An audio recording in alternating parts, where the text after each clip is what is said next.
Oi, gente! Hoje eu escolhi falar com você sobre alguns aspectos que são realmente trabalháveis em psicoterapia.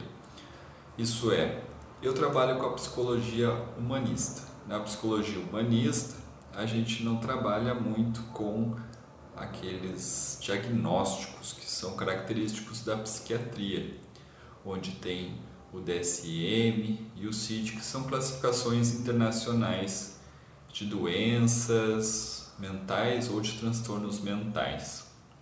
Então, no humanismo, a gente não procura ver essas nomenclaturas que, por vezes, são grandes espectros e não dizem muita coisa, como é o caso do autismo, né? Que é uma reunião de vários sintomas, muitas vezes tão diferentes entre si, que se você comparar uma pessoa chamada autista com outra, no fim das contas você nem vai conseguir identificá-las como pessoas que possuem o mesmo transtorno mental.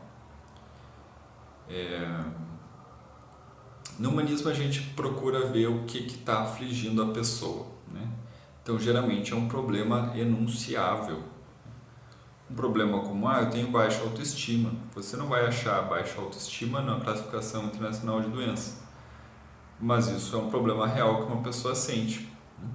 Esse é um dos problemas das classificações, ou seja, elas sempre são um pouco atrasadas, né? E não correspondem fidedignamente ao que uma pessoa sente, porque elas são uma generalização a partir de vários casos.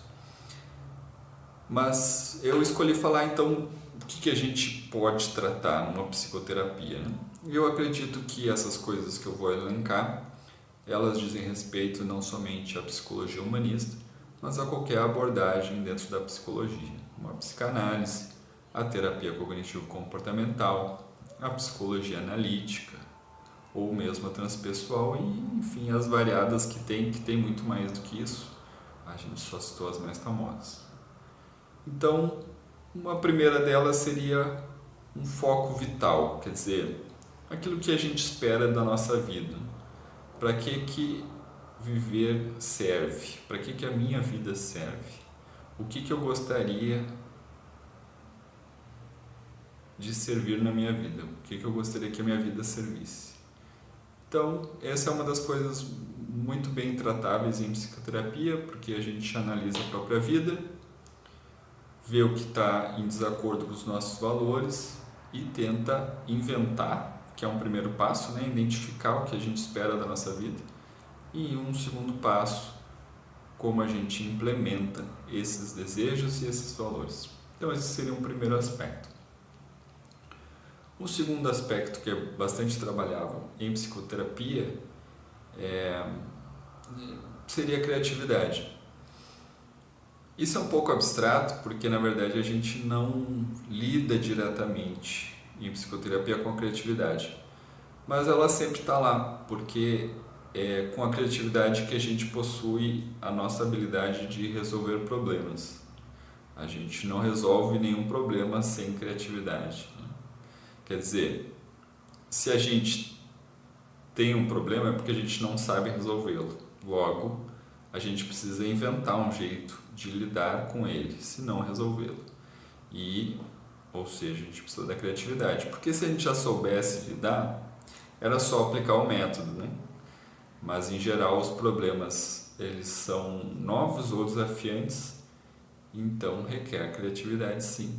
E na psicoterapia a gente lida muito com as percepções e com as crenças, e isso influi muito na criatividade. Isso talvez merecesse um ponto específico só para falar disso, né? Como as percepções e as crenças influenciam a criatividade. Mas como a gente está aqui elencando alguns aspectos trabalháveis na psicoterapia, eu vou passar para o próximo item.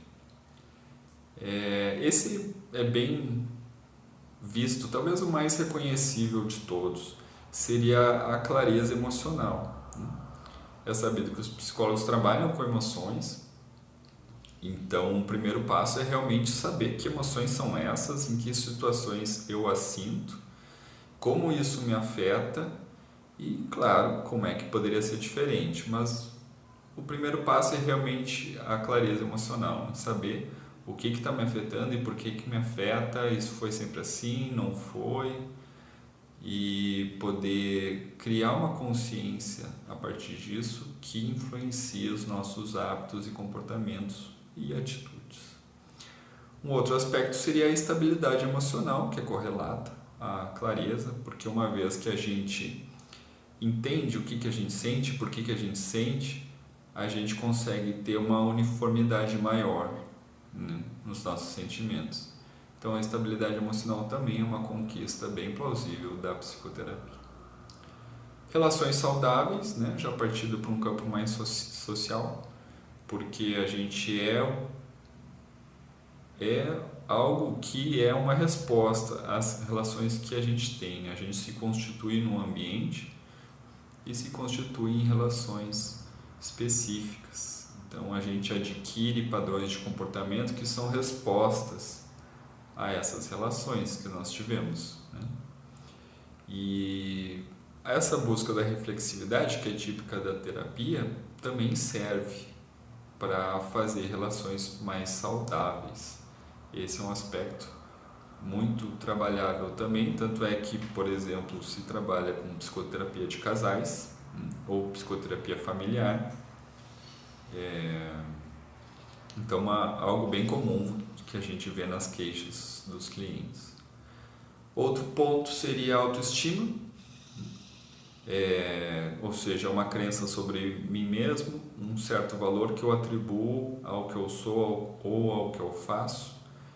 Como isso é um aspecto mental, né, amplamente trabalhável, tudo que for crença, emoção, sentimentos, pensamentos, valores, esses são os aspectos que são centrais na psicoterapia. Muito embora os comportamentalistas vão dizer que o central é o comportamento, mas a gente entende, a maioria das teorias entende o comportamento como um epifenômeno, né, dos aspectos mentais.